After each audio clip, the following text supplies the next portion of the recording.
What's going on, Internet? It's your favorite player's favorite podcast, Gaming Gab.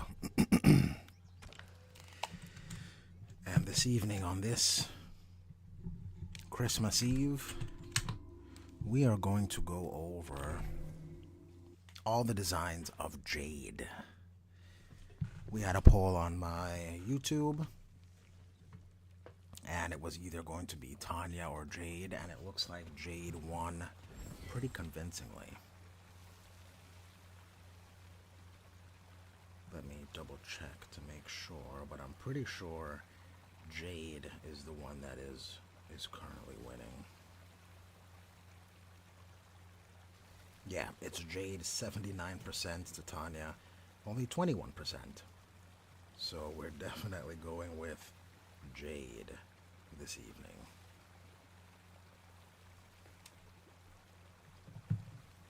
Support, what's going on, Support? How you doing this holiday season?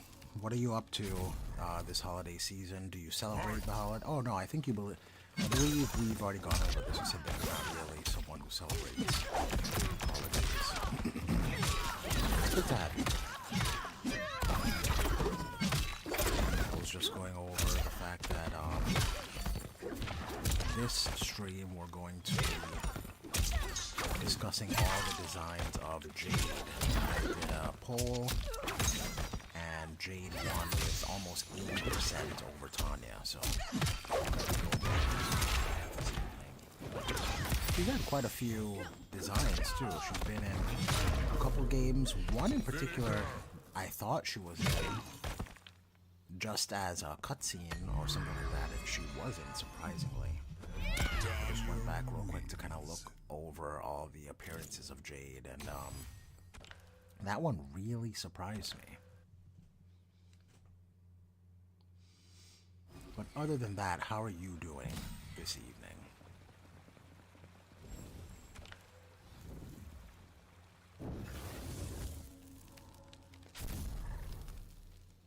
Fight!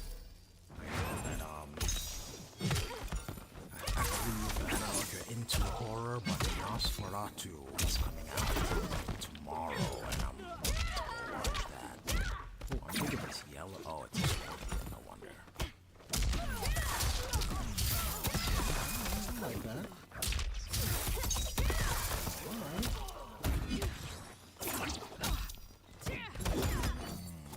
Good blocks. This computer.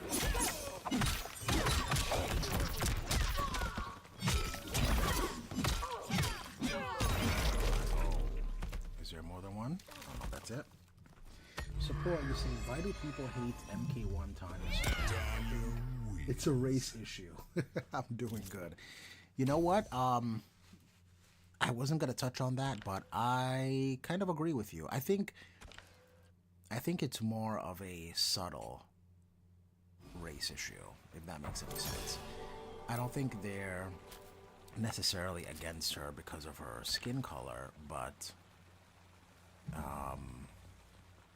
because a lot of people who don't like the MK1 Tanya design, they do like the MK4 Tanya design, or they like Jade. And I think it's a matter of, number one, they say her face is ugly, and I think that's ridiculous. These people are mocap, these characters are mocap from actual people, and this person is not ugly. More than likely, people say they're ugly. Let me not go there. But what I do think it is I think it's and I don't even think the people who say they don't like her, or people say that she's ugly, I don't even think they understand the reason why they may think that she's ugly. But I believe that they think she's ugly because of the natural hair. People love the MKX Tanya with straight hair. They love the MK4 Tanya with straight hair. They love Jade with straight hair. But you give Tanya, you give her some twists, and all of a sudden, Tanya's ugly. So I think that's the that's the contributing factor. Because I don't see any other contributing factor, because when you see her in Chaos Reigns as Empress Jade, a lot of those people say, oh, Jade, as Empress Tanya.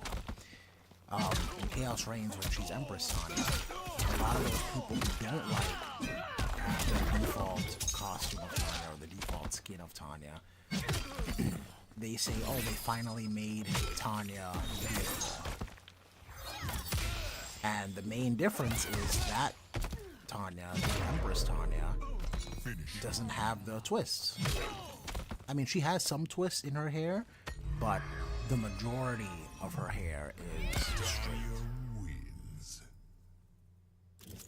So I think that's what the main issue is.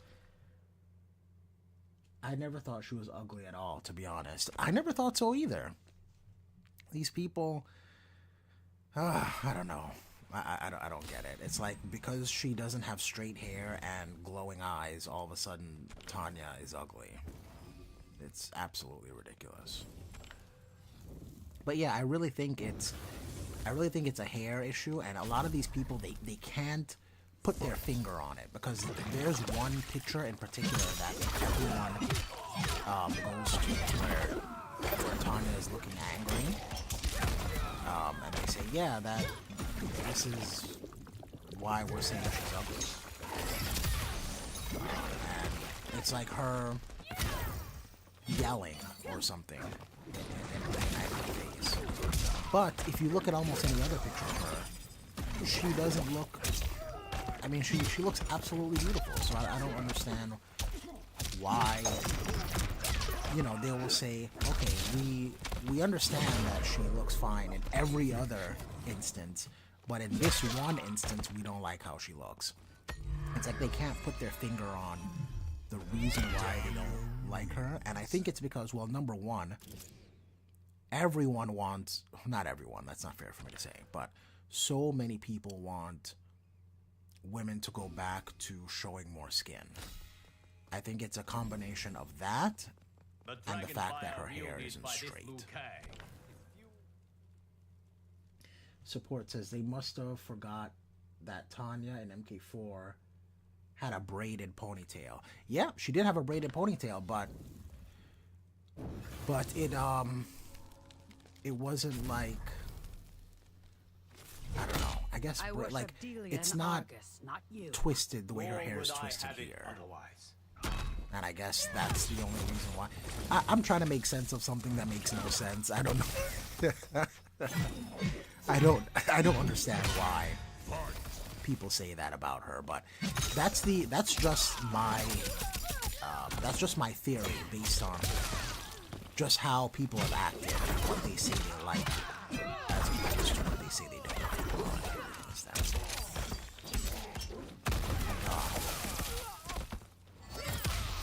But yeah, Tanya looks absolutely fine to me.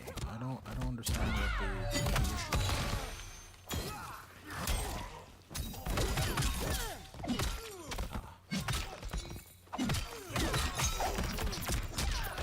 You know, the women need to be wearing skin tight clothing and showing skin, and I feel like the women can't be too important to the story the way like Cassie Cage was. We don't want them to be so important that they can beat the main bad guy. We don't want that. But also we don't want them to have we don't want them to be so unimportant that we don't like them, like what's her name? Kira. You know, they introduced Kira, and a lot of people, like on Test Your Might and whatnot, would say, well, she doesn't have any agency in the story, really. It's just like a side story, and why would we be invested in that? So they don't want women to be too important, and they don't want women to be non-important. It's like, I don't understand why a lot of these fans.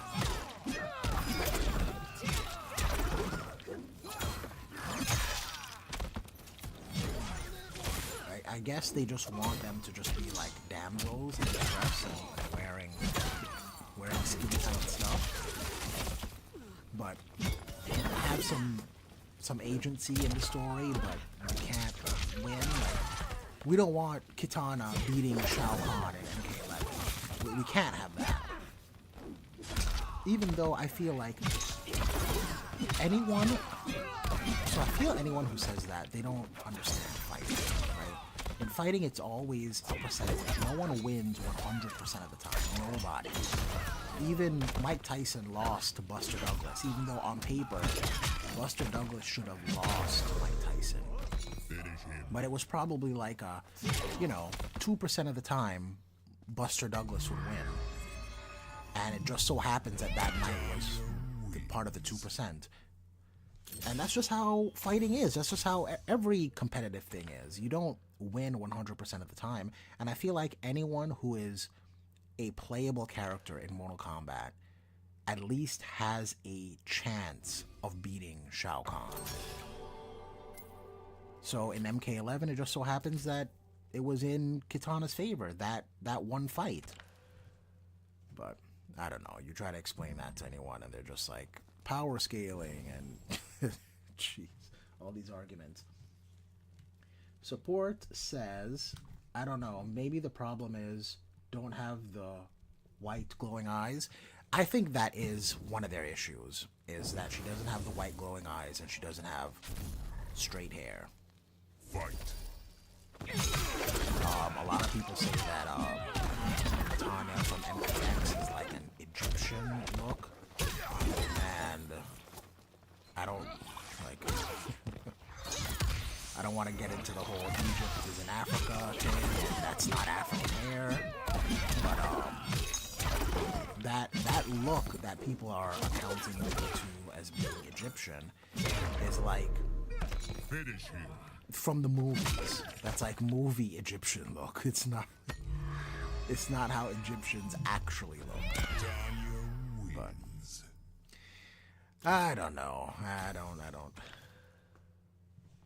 get it. But yeah, they definitely want Tanya to have the no pupils eyes and like that bob. Even though I feel like Tanya in MK4 didn't have no pupils. She didn't actually, now that I'm thinking about it. So it's almost like the people who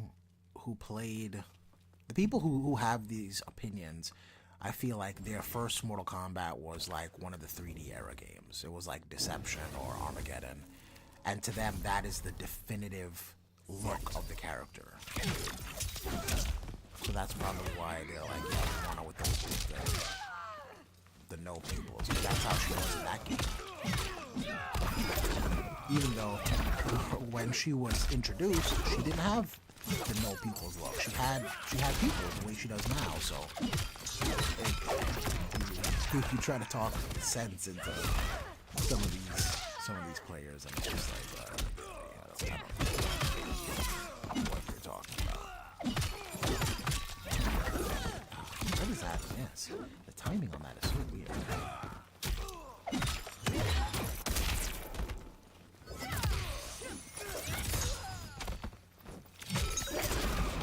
Wow, the bomb hit my cameo.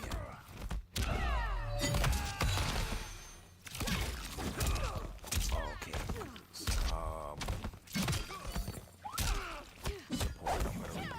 Let me read your comment. Well, I don't have to. This is just computer. Okay.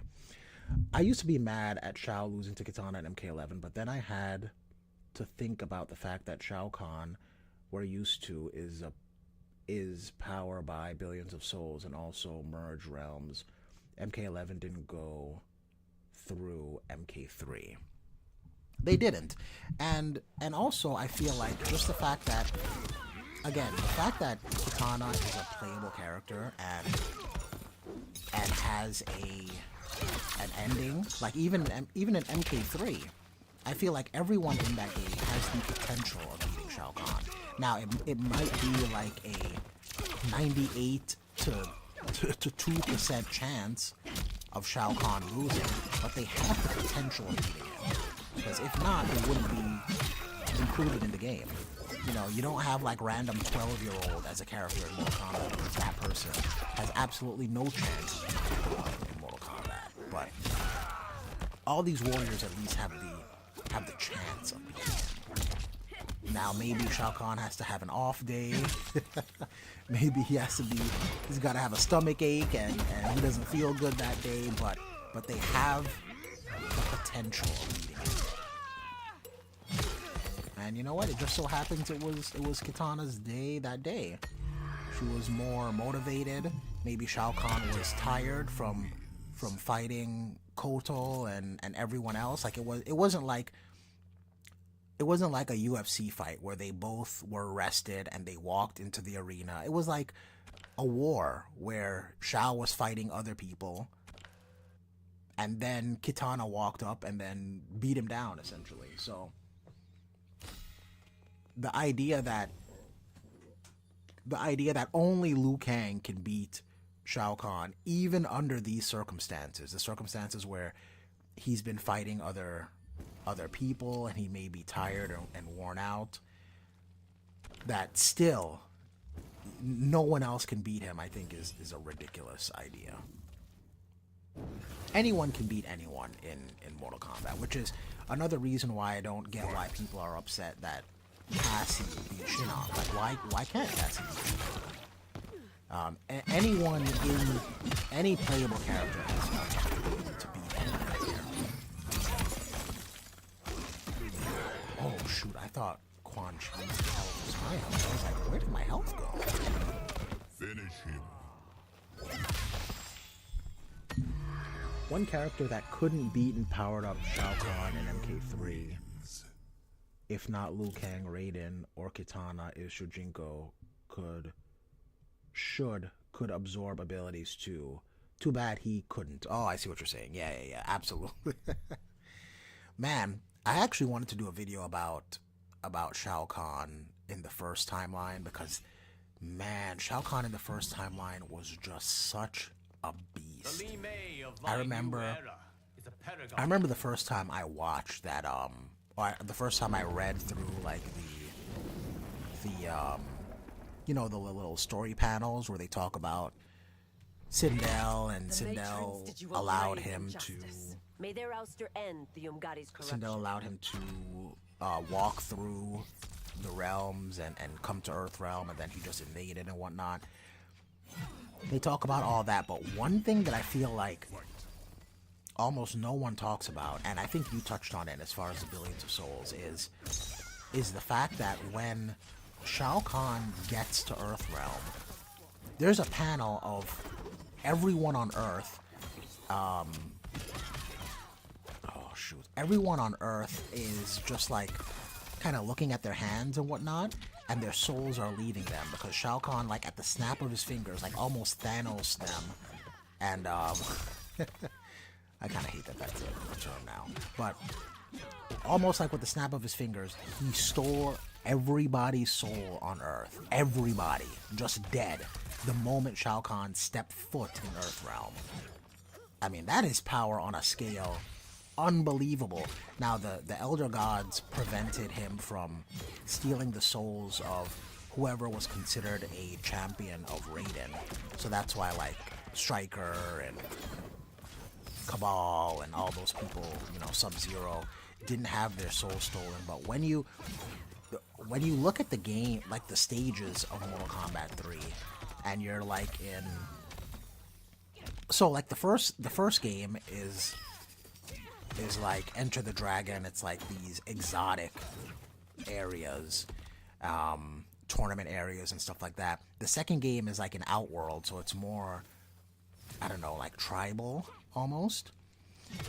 But the third game is just on Earth, so you get stages of just like in the streets or in a bank, stuff like that.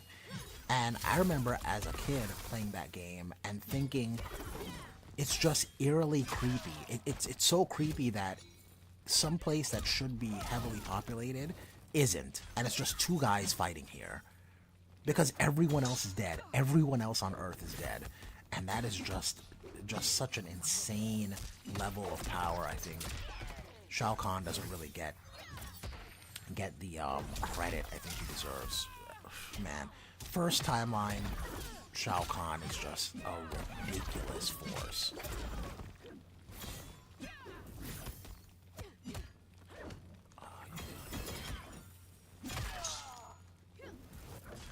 Okay, I think after this fight we're going to start doing the design discussion.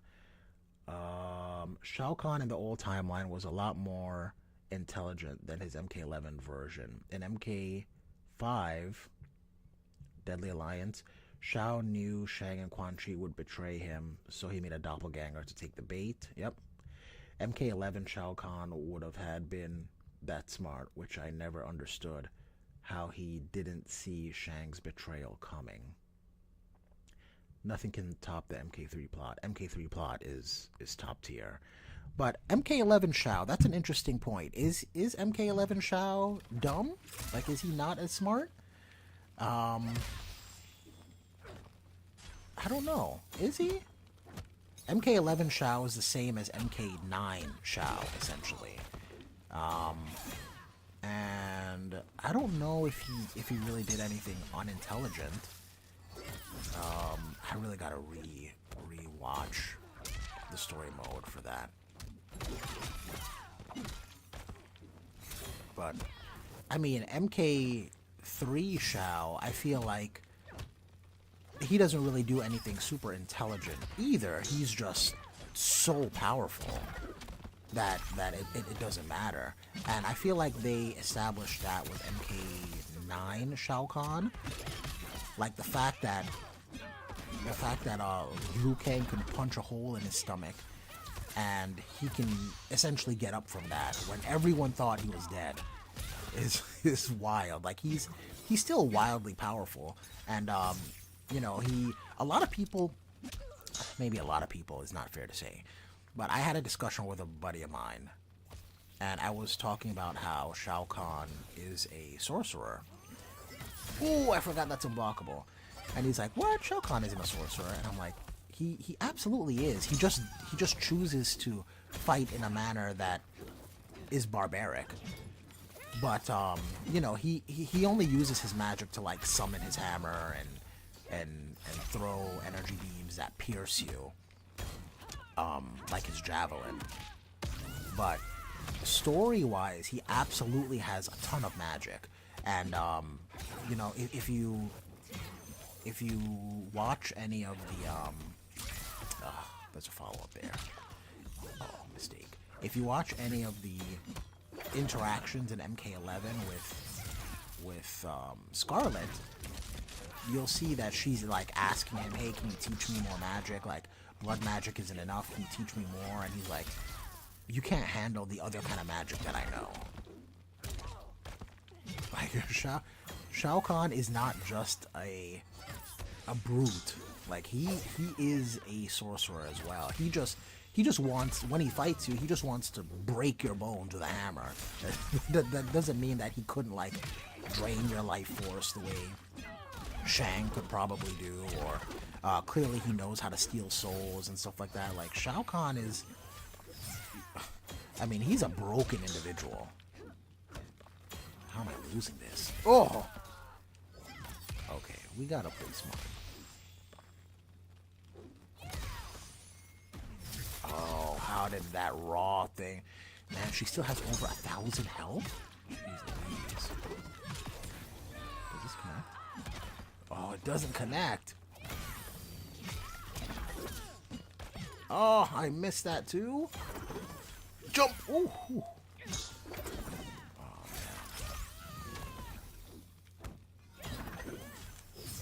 Oh my gosh. Hold on, I'm gonna get to your I'll get to your comment now, actually. What am I talking about? Now in MK1, Shao's a general, young, and a normal dude. Yeah, completely even worse than a normal dude. He was like a sickly child. he was like his dad like really had to apparently train him to not be a punk. The way Sindel talks about how he used to be this sickly child is just hilarious to me. But yeah, Liu Kang is like, we need to make sure this man is depowered. Because, man, Shao Kahn, whew, Shao Kahn is ridiculous. All right. Okay, let's get to the design discussion for Jade. Let me see here. Now, I feel like Jade has had, like, she's basically looked the same a lot.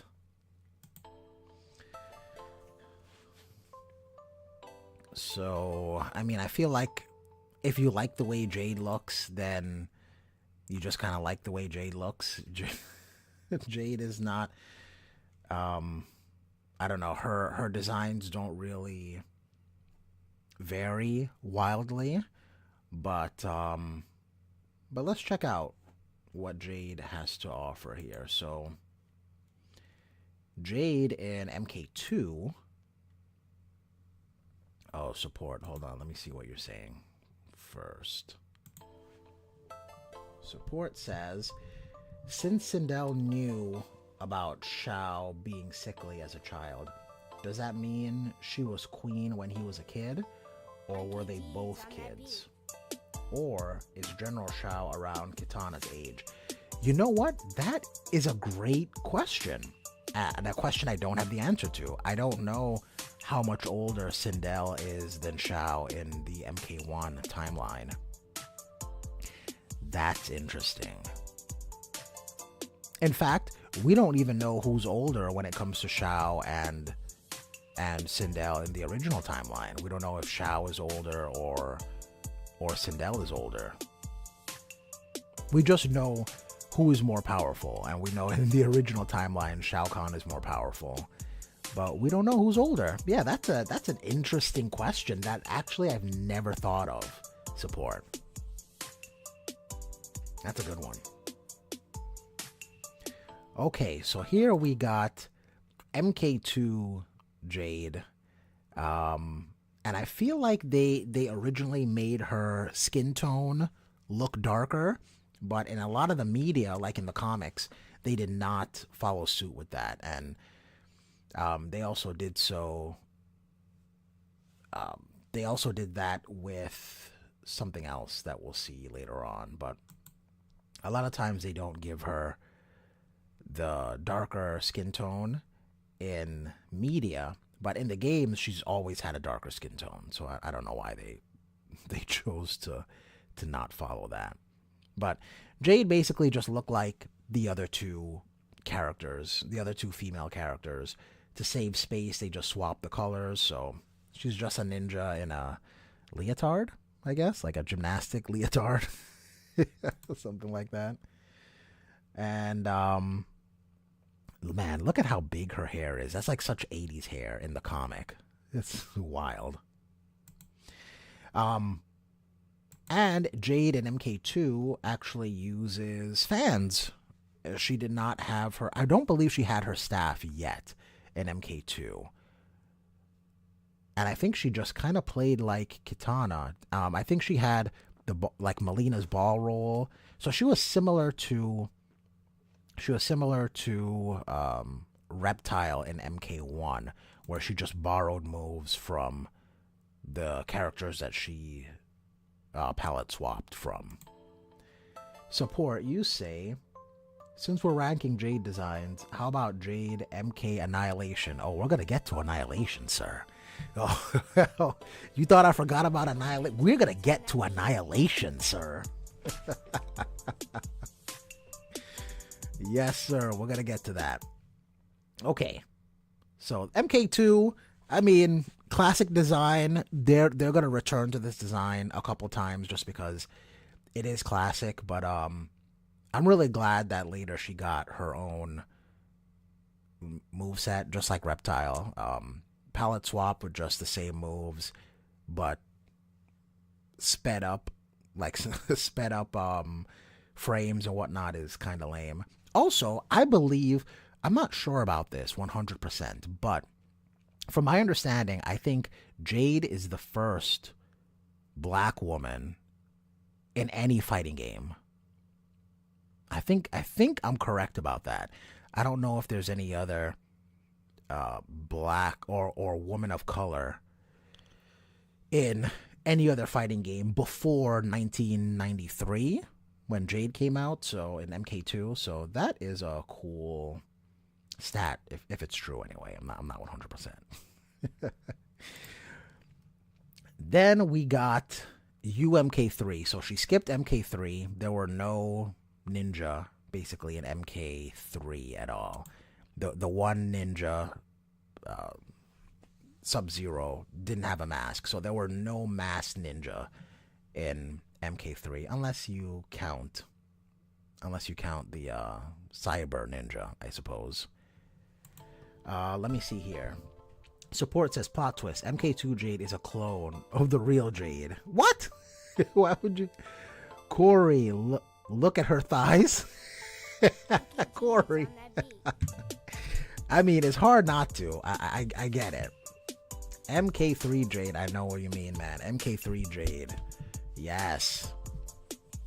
But, oh, you know what? I forgot to look up this woman's name. This woman who played all the female ninja, and I believe she also played, Sindel. But yeah, she played Melina, Kitana, and Jade, and I believe Sindel, if I remember correctly. But we go from like the solid leotard to this like I don't know, shoestring center where it's just connected by string, and it's easy to see why this is one of the favorite designs of the female ninja. On another design that's gonna come back just because of how classic it is. Corey says she looks so much hotter in MK3 thanks to the visible cleavage. You know, that'll do that. UMK3 Jade is a big glow up. I mean, I feel like that was the case for all three of the female ninja, Melina, Kitana, and Jade. But yeah, man, this Jade design is classic. I feel like they always go back to this for good reason. They finally give her her own moves. She's super broken. She has like she has the stupid like physical invulnerability, and then she has the projectile invulnerability, and then we finally get the classic staff with her and her boomerangs. So this is the quintessential Jade design as far as special moves, her weapons, and just the way she looks. Just absolutely classic. Support says, man, Shao Kahn wild having his daughters and Jade just like that, right? And they were his assassins, so it's not, I mean, I'm guessing he has a say on their attire. So I'm guessing, you know what, there is a interaction between Shao Kahn and Shiva in MK11 where Shao Kahn is like, I enjoy your skimpier outfit better than what you're wearing now. So, hey, Shao likes some skimpy.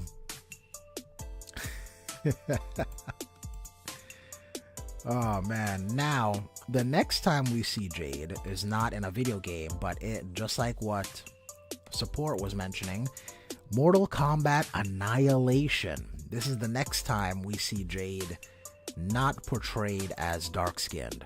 So we saw her in MK2, the comic book. Despite her having darker skin in the game, they made her with like lighter skin in the comic, and they went with like a more Asian look in Annihilation. And I think it works. It's not, I mean, all the women are more covered up in the movies, so she's not showing that thigh. She doesn't have the thigh action going on. But I think she did fine as Jade. As a kid, I was like, that's kind of weird that we're going with this actress as Jade, and then we had Jade essentially pull a Tanya. And spoilers for anyone who hasn't seen Annihilation. I don't think you want to see Annihilation, but she's basically Tanya, where as far as her personality goes, she's someone working for the bad guys sent to infiltrate the good guys and kind of lead them astray. Let me see here. Corey, MK Annihilation whitewashed and censored her. Basically, support says Jade from MK Annihilation is probably part of the inspiration for Tanya being a traitor. Exactly that, yeah. I think so. I think the MK team Midway at the time maybe saw this and thought maybe that's a good idea for a character, for their personality. I mean, especially when you consider how many things the original movie got crossed over into the actual games. We have Kano switching from being, I think it was like half Japanese, half American, to being Australian because of the movie. We have the love interest of Liu Kang and Kitana being a thing because of the movie. We have the love interest of Johnny Cage and Sonya being a thing because of the movie. We have It Has Begun because of the movie. We have Your Soul Is Mine because of the movie. So I would not be surprised if this is another thing that they kind of borrowed from the movie but then applied it to Tanya instead of Jade. Support says, well, I guess something good came out of this horrible movie. I can't wait to see Deception, Jade. Well, Deception isn't... Oh, Deception is next, actually. The next time we see Jade after Annihilation is Mortal Kombat Deception. Now, in Deception, we finally have her with a maskless look. And we're not doing the straight leotard. We're not doing the stringed center, but the center is exposed. We have the ninja little sash thing in the middle, kind of like what the male ninja wear, but hers is much longer, and she got that thigh showing. She got that thing showing. Yup, another great design. Yeah, man. Annihilation. I mean, Deception, Jade. I'm sure. A lot of young men going through puberty, I think, really appreciated Jade from Deception. Kitana too, actually. Kitana got that thing show, even though I feel like she's wearing like leggings, but that's another discussion for another day. But yeah, Jade, this design, I don't think this is something that a lot of people really ask for whenever we get Jade designs. Most of the time it's like, can we get her MK3 design? But this is a dope one. This is good. Her alternate outfit, is that the one with the pigtails? The support says, I did want to bring up a plot hole for MK Deception with Jade. I would love to hear it. What plot hole do we have with Jade? But while you're bringing up that plot hole, let me move forward. We're going to go with, and I don't know if you guys remember this or not, her alternate outfit with the pigtails. Okay, I got you. So I don't know if you remember this. The next time we see Jade after Deception, oh, shoot. Hold on. First, let me touch on what support is saying. Okay, remember in Conquest, Shujinko, the young version of Shujinko, went to look for Outworld Kamidogu.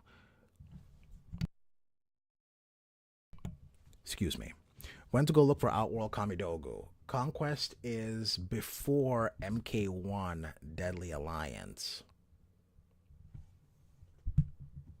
Remember in Conquest mode, young Shujinko went to go to Outworld for the Kamidogu? Okay. And Conquest is before Deadly Alliance. When he's young, it's definitely before Deadly Alliance. Yes. The cute one with the pigtails. Okay. While Support finishes his thought, let me move on to the next time we see Jade. And we see Jade in the alternate costume that you're talking about, Corey. Oh, hold on. Here we go. Plot hole is Shujinko fights Jade over the Kamidogu. She claims to be looking for it because her queen told her to fight and hide it from Shao Kahn, but Sindel is still dead. So I guess maybe it depends on when this was told to Jade and how long she's been on this quest to find the Kamidogu. She hasn't been resurrected yet. Yeah, I mean, maybe she told her this ages ago. That would be my only guess. And Jade is still searching for it all these years later. I don't know. But that's kind of weird. So there's so many things in Conquest that I gotta go back and kind of look into, because I feel like there are some things that seem like they're contradicting the story, and I'm sure that there's more than a couple things contradicting the story, but it might be a contradiction, or maybe this is just something that was told to Jade a long time ago, because we do know that Jade and Sindel had somewhat of a relationship. Jade kind of idolized Sindel, or looked up to her as a kind of like a mother figure, I guess. But I don't know. Who knows? Okay, the next time we see Jade is in a commercial for like a contest. I don't know if you guys remember this or not, but it was Girls Gone Wired, where she's like, vote for me, my name is Jade, I got the polygons to win this, and I can break people in two, yada yada. And this is her alternate costume from Deception with the pigtails. She has the MK3, the MK3 kind of top with the shoestring center, but she got the high boots, it looks like. Okay, hold on one second. So, Support says, another plot hole is Shujinko meeting Noob Saibot Bihan in Chaos Realm before Sub-Zero even becomes Noob Saibot. Oh, really? I forgot about that. Corey says, hold on one second. Corey's going crazy. Corey said, I love this design so much. I can see why. I like her alternate design here. This design is so much. Yeah, man. The alternate Deception design, it goes hard. And I think one of the major reasons is because fans just really love the MK3 look for Jade. Not just for Jade, for all the ninja, all the female ninja. They love the MK3 look with the string center. But then I think the hair kind of puts it over the top with Jade here. Instead of it being up in the bun like all the female ninja are, she has the two pigtails, which, let's be honest, Midway knew what they were doing when they made Jade like this. They knew what they were trying to do. She looks so cute and pretty. Yeah, she'll probably break your legs too, but yes, she does look cute and pretty. But yeah, man, Girls Gone Wired. If you don't remember this commercial, you can search YouTube for Jade Girls Gone Wired, and I don't know who they got to do her voice, but the voice and the, like, whoever did the mocap for her, like, this is not a ninja, this is not a martial artist doing this. This is someone trying to get young men to vote for her. I love the pigtails so much. The pigtails, like I said, Corey, they knew what they were doing. I kind of wish NRS would take risks like this now. Yeah, I mean, so in MK1 they did do the MK2 skins for Kitana, Melina, and Tanya. But it's the MK2. It's not the MK3 with the stringed top, the string center. But they did do some stuff with Melina, like they have the Armageddon, not the Armageddon, they have the Deception Melina, I believe. So they're taking some and the Deception Melina, she got them things out. She has the she's PTTOing.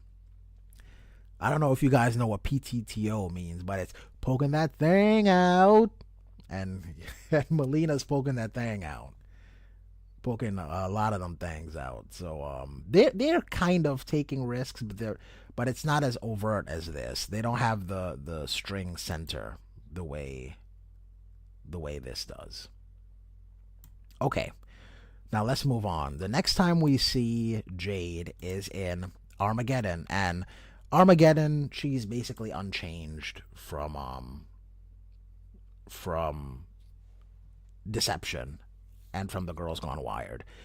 I believe her skins are the same. As far as I remember, there's nothing really different from Jade. So 3D era Jade, this is her. She either has this pigtails look, or she has like all the hair coming down with the midsection showing.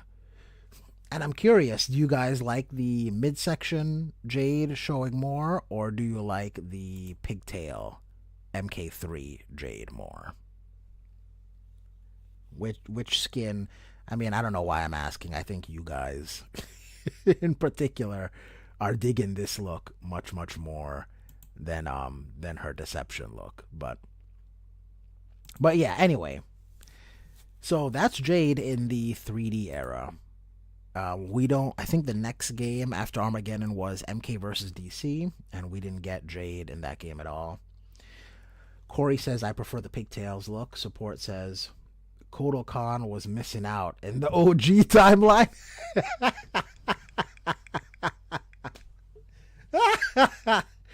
Oh, man. Listen. Kotal put a ring on it as soon as he saw those pigtails. Or he would have put a ring on it as soon as he saw those pigtails.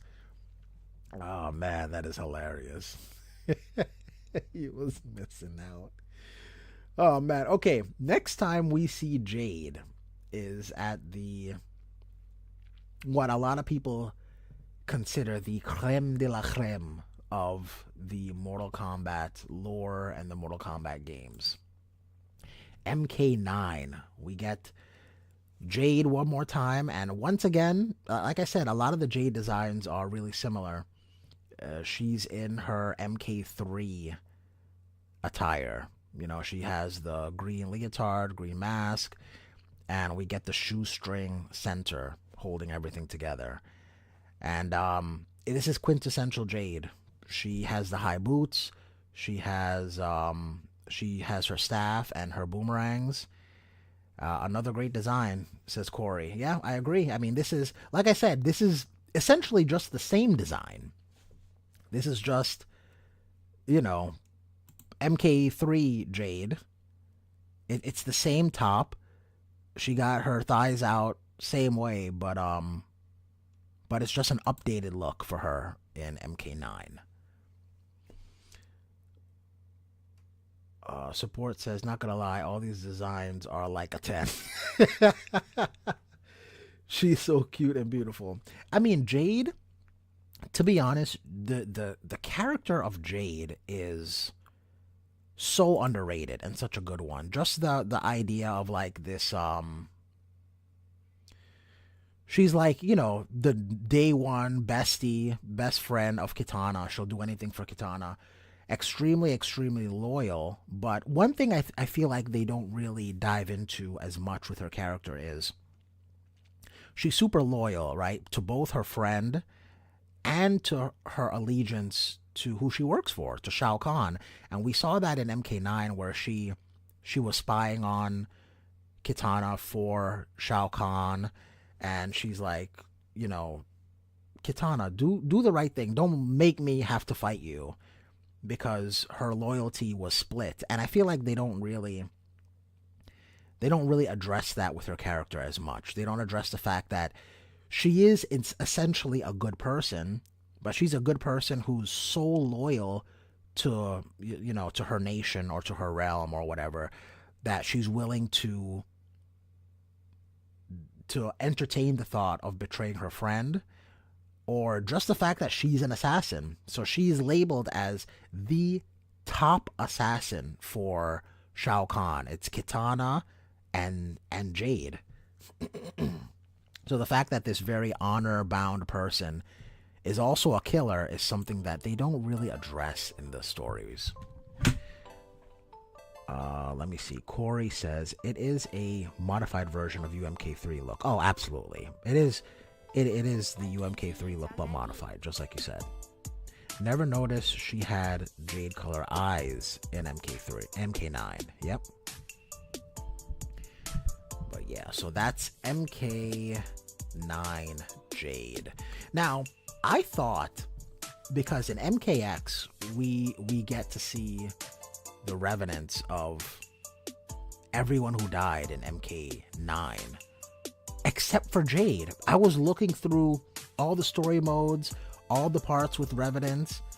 We don't get any sign of Jade, and we get everyone else. We get Stryker, of course. We get Jax. He's playable, but of the non-playable characters, Stryker, Nightwolf, Smoke, Sindel, we get all of those characters as revenants in MKX. You at least see them in story mode, but we don't see Jade as a revenant in MKX, unless I missed it. But and I'm not remembering, so we don't see her at MKX. So the next time we see Jade is in MK11, and we have a new look for Jade. We actually have this this like hood looking piece for Jade here.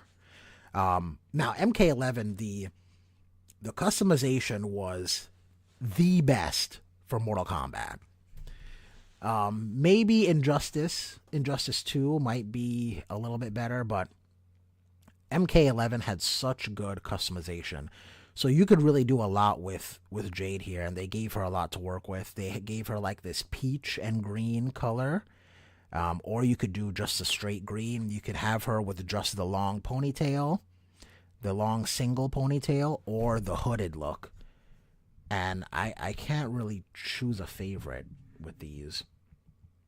And MKX Jade is just a green spirit in Kitana's ending. She is. You're absolutely right. I think you do see something like that.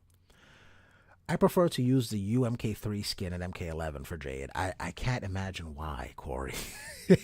I absolutely see why. But as an update to the Jade character, I think this look is cool. I dig the shoulder pads. Like, I really like the gold and green with Jade here. And, you know, just putting a precious metal color in her design, and her name is kind of a precious metal, I think is a cool little motif for Jade here. I thought it was cool to see her in a different color, even though they keep the green aesthetic in there. And I mean, it's just dope. She has her staff is green. I think you could change it to a purple staff. Her boomerangs are still purple. Like I said, I think the hood is cool. You get to see her without a mask again, which we haven't since the 3D era. So, I mean, oh, shoot. I don't want to do that. What did I do here? What did I do? Okay. I apologize, you guys. Thank you. All right. Let me see here. Support says, I wonder what Countess Jade would have looked like in MK1. I agree. I think it would be cool if we got Countess Jade. Uncle G's on that beat. Okay, so now we didn't get to see the Revenant in MKX, but we do finally get to see the Revenant Jade in MK11. And I think the Revenant looks cool. I think she looks creepy enough. I don't think we... Actually, I take it back. I don't think she looks creepy enough. The eyes are cool, but that zoom in, though, I'm sorry, support. I apologize. But I feel like, I mean, like the picture on the left where you see her and the like glazed over reddish pink eyes, that's a creepy look. But and the of course the veins are creepy too. But I just feel like it didn't go undead enough for Jade here. I want to see a cuter Jade design. What do you mean a cuter Jade design? Cuter than her alternate in Deception?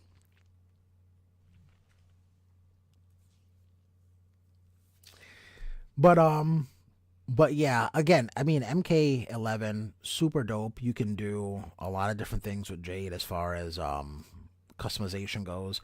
So you could do regular alive, the living Jade, and then you could do Revenant Jade, and of course you can change up Revenant Jade. You can put her in the hoodie, take her out of the hoodie. I believe you can take off her mask. Just really cool stuff that you can do. And of course, Corey, here you go. For MK11, we have you get the MK2 Jade look, where you have just the single, I was going to say the single singlet, but you know what I'm trying to say. You have the solid singlet look that she has from MK2, but then she also has the string center from MK3, the UMK3 look, also in MK11. So, like I said, you can do a lot of cool things with Jade. With everyone in that game. Everyone had such great customization, but you really get to run the gambit as far as what Jade has here. Let me see here. What are we saying? I want a cuter Jade design. Deception and MK9 Jade are cuter than MK11. Support says, if Jade was in her evil form, would y'all still I take her out on a date, Corey? Yes, so much better. Oh, I guess Corey's saying yes to this design. Wow, glitch. But yeah, so so what's cool about MK11, and I know I'm harping on this, but I just absolutely love the customization in MK11, is with MK11 you can do the new look for Jade, right? We got the gold look, we got the peach and green. You can go also new look, but her undead look. But then you can also do MK2 Jade, which is on the left, or you can do UMK3 Jade, which is in the center and the right. And just absolutely phenomenal. I think they killed it with the designs in MK11. Excuse me, you guys. So yeah, just absolutely great stuff here. Corey says, Jade's animality should be something cute and pretty. What would something cute and pretty be for an animality that you think would make sense for Jade? A bird, maybe? UMK3 Jade looks so pretty. Support says, MK3 Jade's still the best one for me.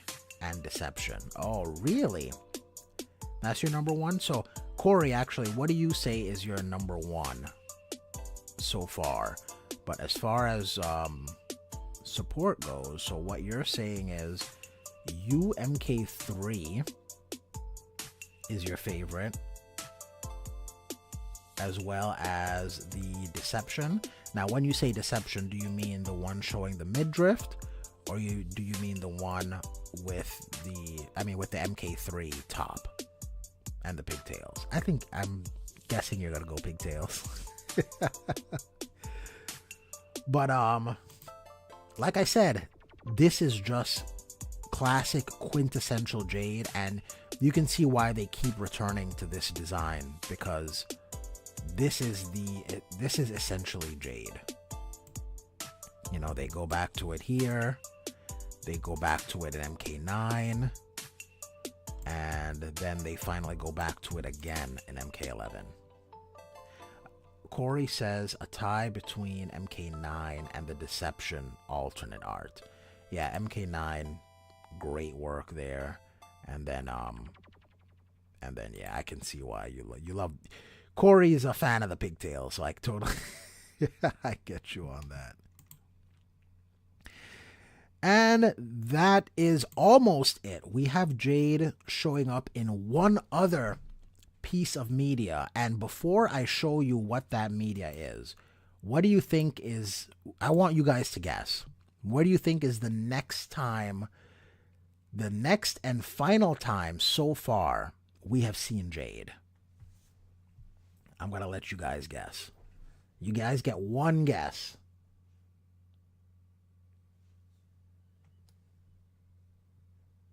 I'll give you a hint. It is not something that you can't play as Jade. Oh, you know what? I'm not counting. There's two other things, but I'm not counting one because I'm not counting MK Mobile because MK Mobile Jade is essentially just MK11 Jade. But there's one other thing Jade is in. What do you think that thing is? Support says there were 5 viewers in here and only 2 of us are commenting. Don't be shy, y'all.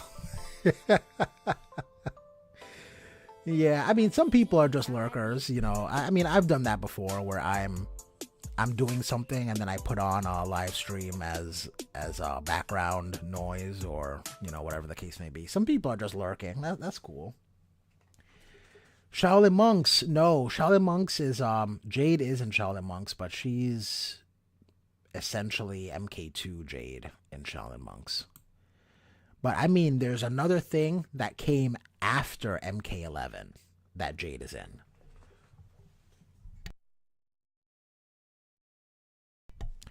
Oh, excuse me. There's one other thing that Jade is in that came after MK11. And clearly it's not MK1. Okay, if you guys give up, I'm gonna reveal it. It's not a video game, but it is something that we do get to see Jade in. Okay, going once. Battle for the Realms, Corey for the win. Corey called it. Yes, Battle for the Realms is another time we get to see Jade. This is the last time that we get to see her.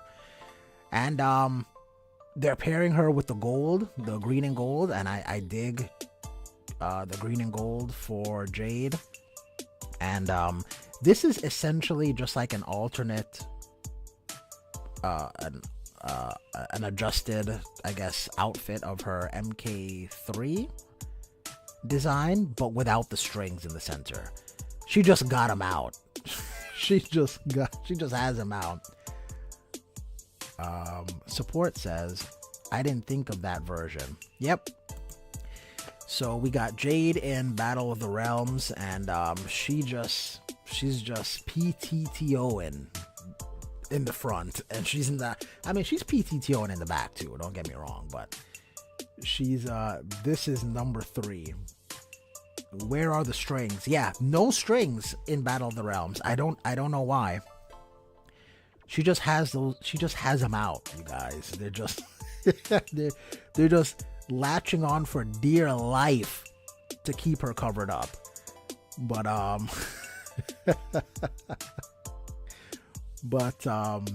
yes, so we get Jade in Battle for the Realms, and we don't really get a lot of time with Jade. I think she fights Johnny Cage, and she fights Liu Kang, I think, and then she loses to Liu Kang, and that's pretty much it. The green eyes, yeah, I think that's a common thing with Jade is green eyes. Now I say she's black, but really she's Edenian, right? And I guess Edenians could just have green eyes. I guess that's just a thing for them. But I guess she's the Edenian equivalent of a black woman. I guess that's the easiest way to describe Jade. Support says she's showing off for Kotal Khan. Hey, she wants to keep her man. She's trying to keep her man. And that's it. Those are all the designs for Jade. I did not include Shaolin Monks, like I said, because that's basically MK2 Jade. And I did not include MK Mobile Jade because that's essentially MK11 Jade. Poor girl got treated poorly in this movie. Yeah, I just feel like they didn't have time. And you know what? I loved what was it called? Scorpion's Revenge so much. I thought it was cool. I didn't dig the end where Liu Kang was going to lose, but Scorpion helped him. Spoilers for Scorpion's Revenge. Because Scorpion is in the title, he has to play a major part in the resolution of the story, which I thought was kind of lame.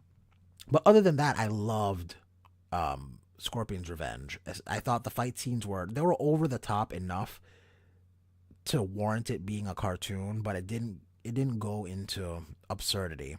But Battle of the Realms definitely jumped the shark and it went into absurdity. It feels like when you're watching Liu Kang fight Shao Kahn, it feels like I'm watching Dragon Ball Z. Like he's jumping in the air, he's flying around, he's like doing a super jump and then switching gears in the air to a jump to like a flying kick in a different direction, and it just feels ridiculous. And then at the end, instead of it just being that one story, we then have the Shinnok story at the end that feels really rushed in. Like it just felt cluttered.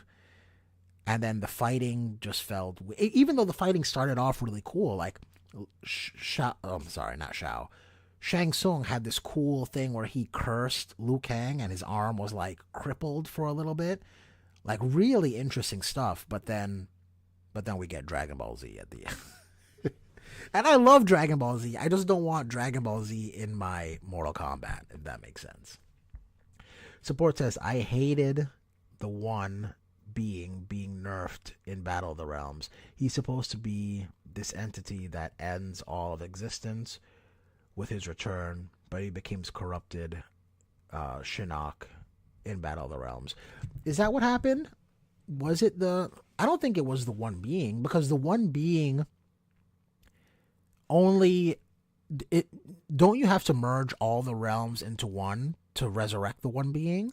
Like the one being broken up created the realms. But if you merge all the realms back together, then the one being is resurrected. Isn't that how it goes? Or am I thinking about that incorrectly?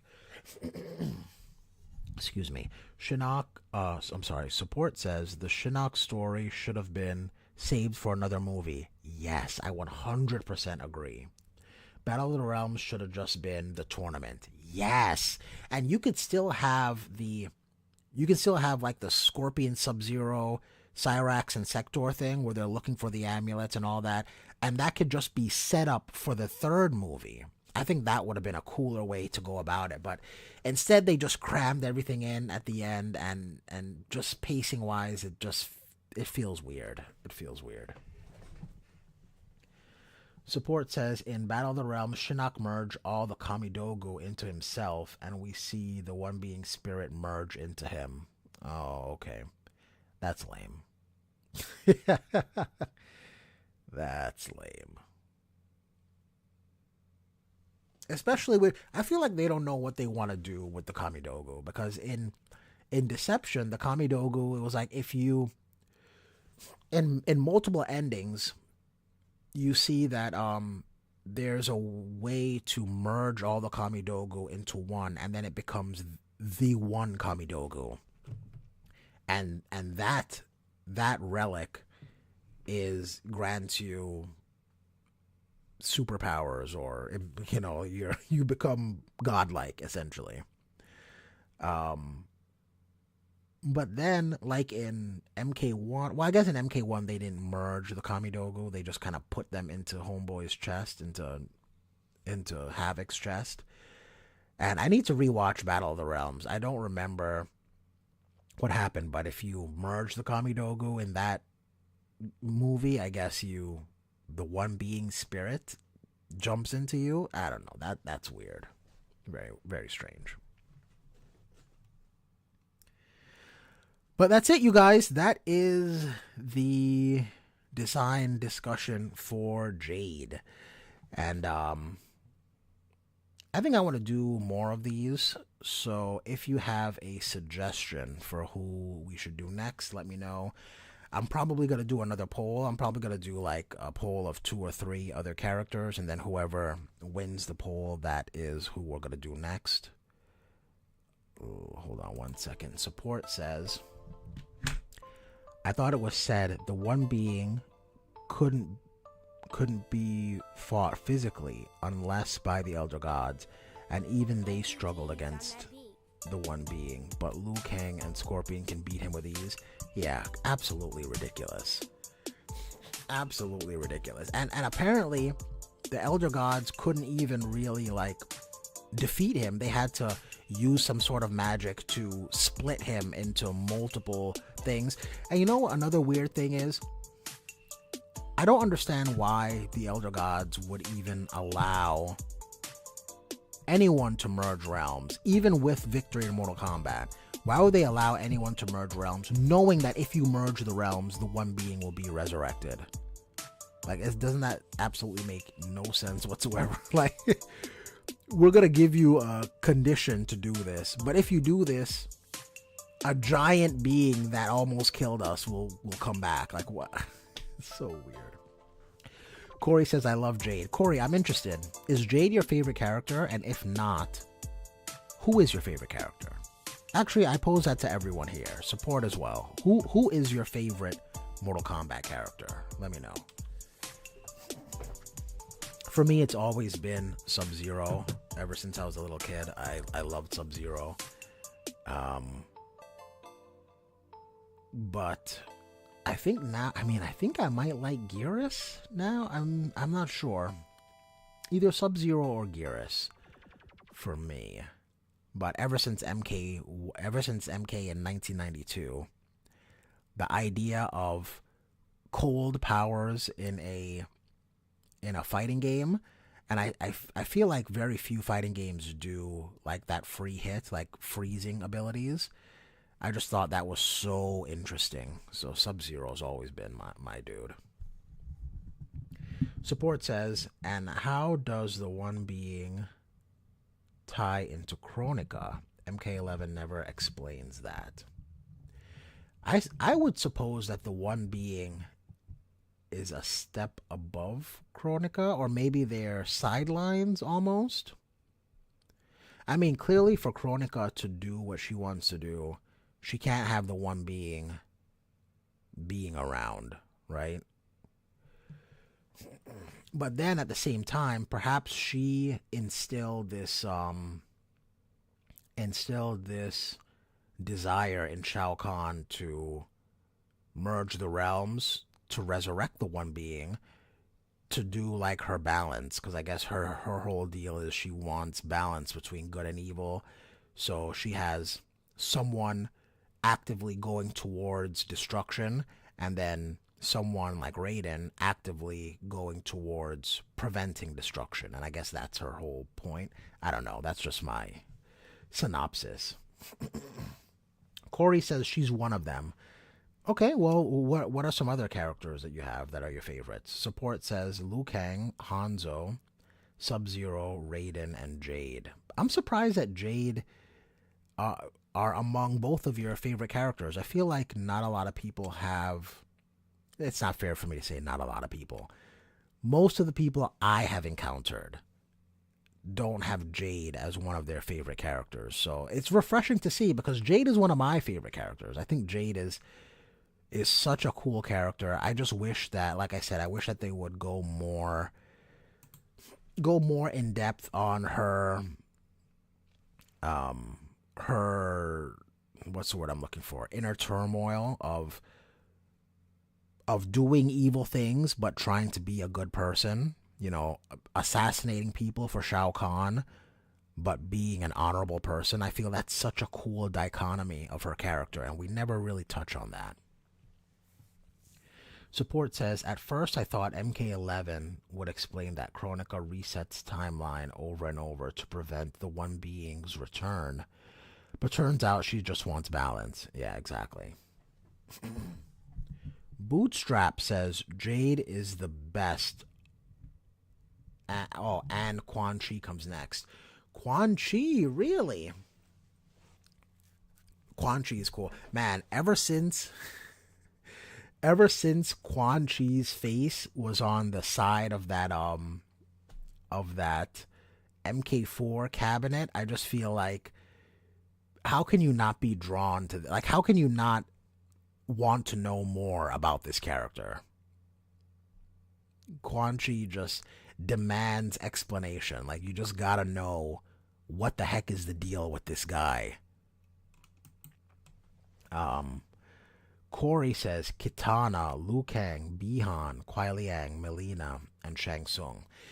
You know, I also really like Melina, but I'm probably not for the reasons most people do. I really find the idea that, and this isn't confirmed in Mortal Kombat, but I really like the idea that, like, Melina dresses very skimpy to avoid attention from her face,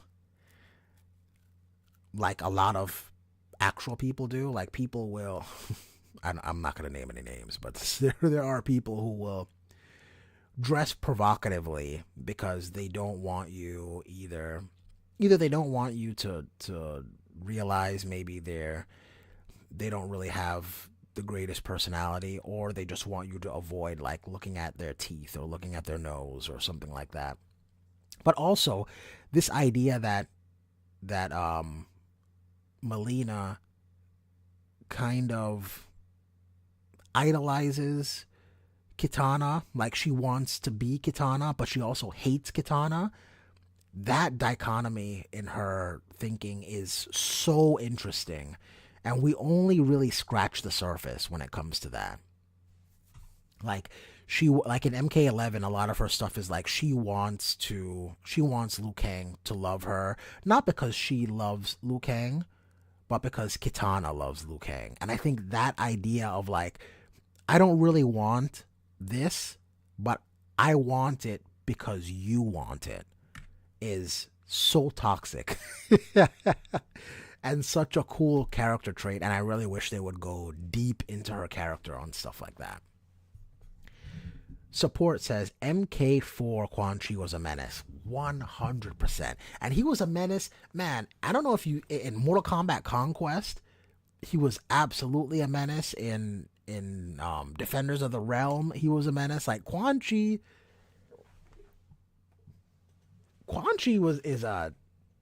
he's always kind of been portrayed as a problem. Quan Chi's absolutely a problem, except for in MKX. In MKX, it was like everybody beat up Quan Chi. And I guess maybe they're trying to illustrate that Quan Chi is not the best fighter, but what makes him dangerous is his mind, his schemes and his plans are what make him dangerous. Not necessarily the fact that he could beat you in a physical altercation, which I can dig that. I'm okay with that. Support says, sounds like real sibling relationships. Exactly. It does feel like real sibling relationships with Melina and Kitana. The way, like, I want your thing. I don't really want your thing, but I want you not to have the thing that you want. And just so fascinating. Melina is such a fascinating character. She wants to be, like, sexy, even though she's hideous. She is a monster. She talks about, like, eating people, but she wants to be seen as alluring. She wants to be. It's almost like she wants to push people away by saying she'll eat them, or, you know, she'll lick their blood off of her size and all that kind of stuff. But at the same time, she wants to be accepted by people. She wants people to find her attractive and stuff like that. And that just that duality in her thought process is so interesting to me. Quan Chi is like Shang Tsung if he was born and raised in literal hell. Basically. Exactly that. Oh, man. All right, guys. Well, yeah, that is basically it for the design discussion. So let me know, who do you guys want us to do a discussion on next? Who should we talk about? I mentioned Tanya, but Tanya lost badly on the poll. It was like 79% Jade, and Tanya got whatever little was the rest. But 21% Tanya. But who should we do next? Maybe Melina will be accepted if she stops threatening to eat them. Maybe that would help. I mean, maybe, but I think she finds it fun to threaten people. And I think do you remember her ending in MK11 where she wiped Kitana's name from existence? But in MK11, I really love the idea that they give these characters in their endings total control over time and history, because it shows you what's important to that character. So to Melina, she doesn't want like people to be, I don't know, she doesn't want like a safe world, or she doesn't want to have more privilege or riches or whatnot. Instead, what she wants is Kitana's name to be forgotten. No one knows who Kitana is. She's wiped from history. And all of the people who loved Kitana cherish her.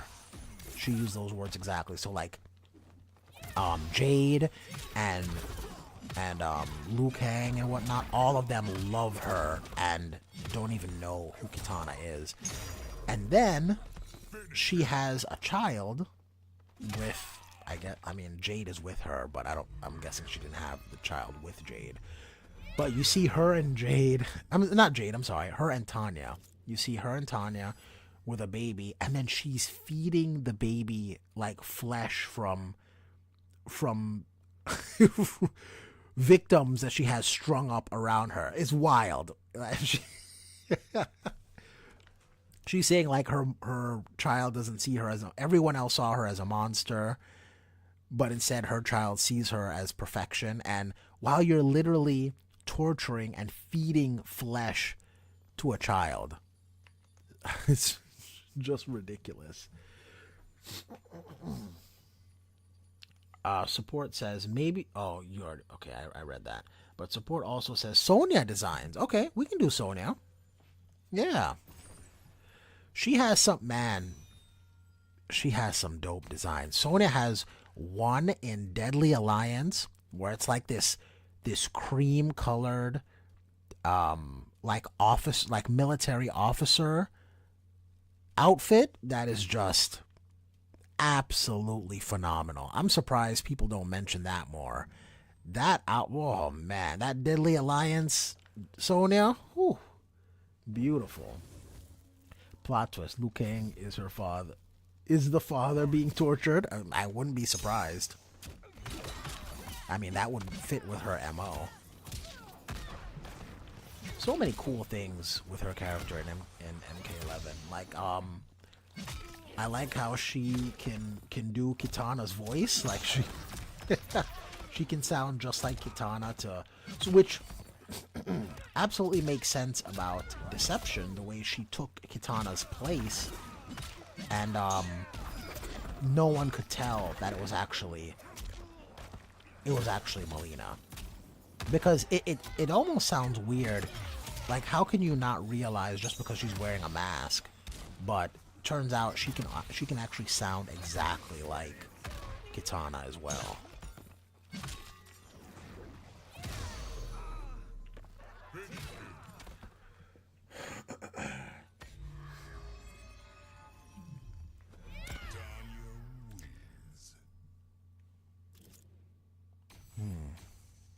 Anyway, but yeah, I think Sonya would be a cool one to do next. She's been, you know what's kind of sad is I feel like Sonya really hasn't been in a lot of the games. Like she was in MK1, she skipped 2, she was in MK3. I think we get her back in MK4. She's in Deadly Alliance. I don't think she's in Deception, and then of course she's in Armageddon. Oh, actually she's in quite a few actually. MK versus DC. Wait, is Sonya in MK versus DC? I don't think so. Even with the voice, I'd still find it strange that Kitana is wearing pink instead of blue. Well, I mean, we in Deadly Alliance, they show that Kitana was wearing like a light purple almost. So they already set the stage that she's wearing other colors other than just blue. Like if you look at her Deception look, she's not wearing that like dark blue color, that like sky blue, not sky blue, but like a royal blue. She's not wearing that royal blue color. She's wearing like this, it's like almost something you would expect to see Sindel wearing, that kind of color. She's not wearing a mask. It's just a completely different look. So I appreciate the fact that they set that up first. So maybe it's more believable when Melina takes her place.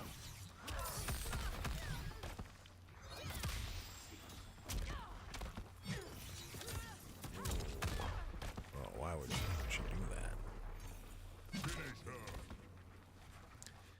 But anyway, yeah, man, there's just so much to sink your teeth into with these characters, and instead of really diving deep into the characters, they just really stay very surface level, and it's a little annoying. I was watching this video the other day, and it was titled like "Why Mortal Kombat is more complicated than Game of Thrones," and which was hilarious and makes a lot of sense actually when you watch the video. But the one thing something like Game of Thrones has is much more insight on the characters' personalities. The personalities, don't get me wrong, are much more fleshed out in Mortal Kombat than many other fighting games. But there's still so much more they could do. I feel like there's just so much that's left on the table. But what can you do? Man, that blood just did so much damage to me. Bernard invited me to a party. Ooh, the armor into the blood. Ridiculous. Support says the fact that Kitana's MK Gold ending is canon and banish Melina into a well. Yeah, it makes sense that is the canon ending because her ending in Deception says that no one suspected that she was Melina because everyone thought that she had died, essentially in the the Shinnok, the whole Shinnok storyline. So it makes sense. Yeah, she got like a cartoon villain. She pressed a button and the floor opened up under her and she got thrown into a hole. Yeah, that's very like Dr. Claw or Dr. Evil. Like, I just got a button here to send you down a hole.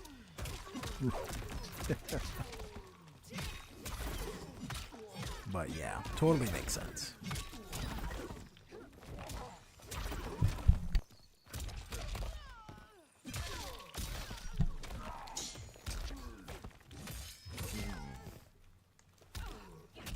Man, it was kind of cool the way they did endings in that game. That some endings were canon, and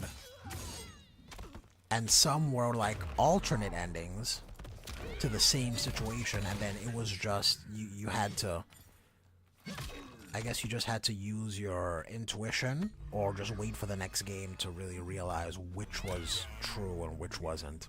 But it was cool how they had those splitting endings. Where like Melina, oh, that's the key I think I need. Where Melina hits her with that waka waka and, and kills her instead. Yeah, funny stuff.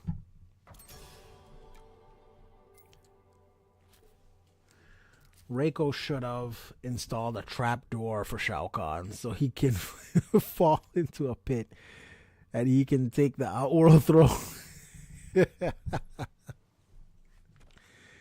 Hey, it seems like just pit in the floor is the ultimate weapon in the MK universe.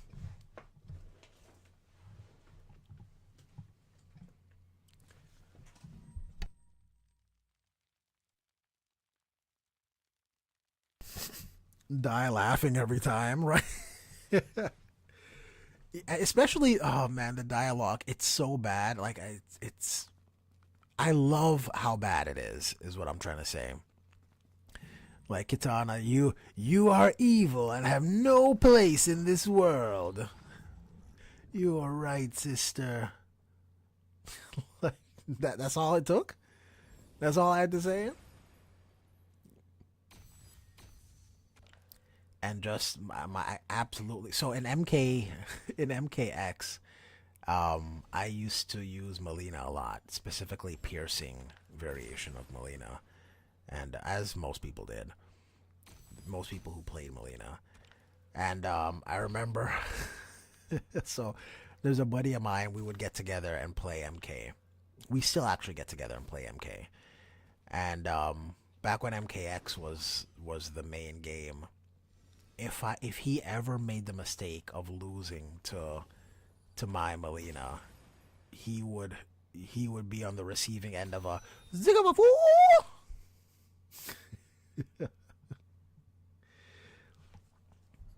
Iconically, Kitana and MK Gold sound more like a villain than Melina, right? Absolutely, she's berating her. You are evil and you have no place in this world. Kitana was fed up with Melina. That's what that was. Kitana wasn't having it with Melina anymore. Let me press this button on this door trap on the floor. The sky door. Oh man. Absolutely ridiculous. All right, guys. I think I'm actually gonna call it and get out of here for now. But I will be on tomorrow.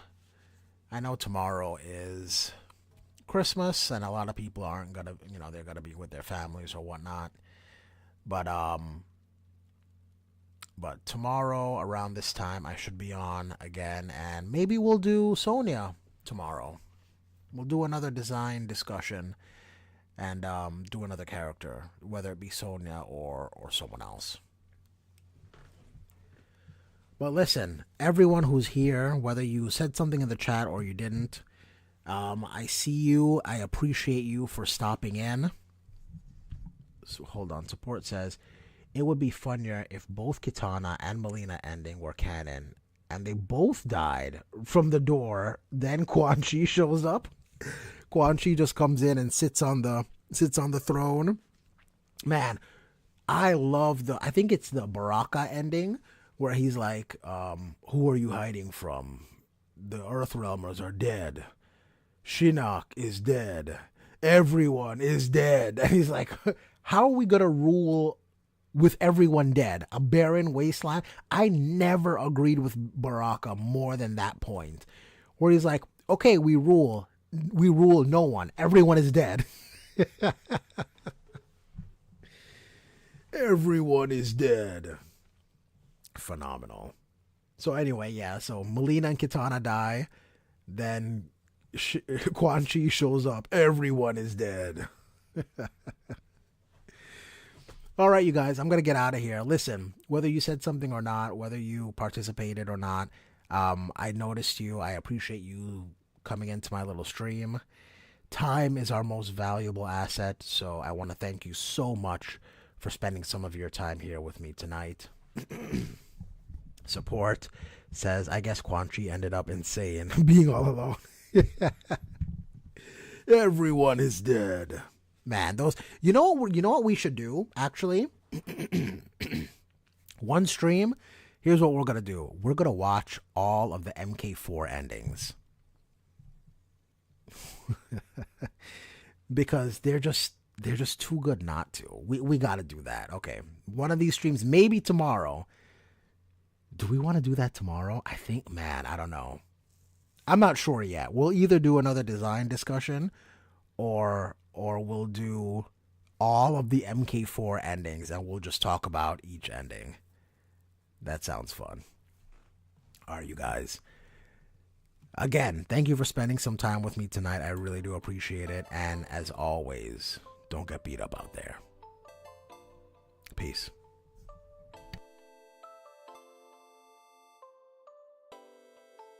Unky G's on that beat.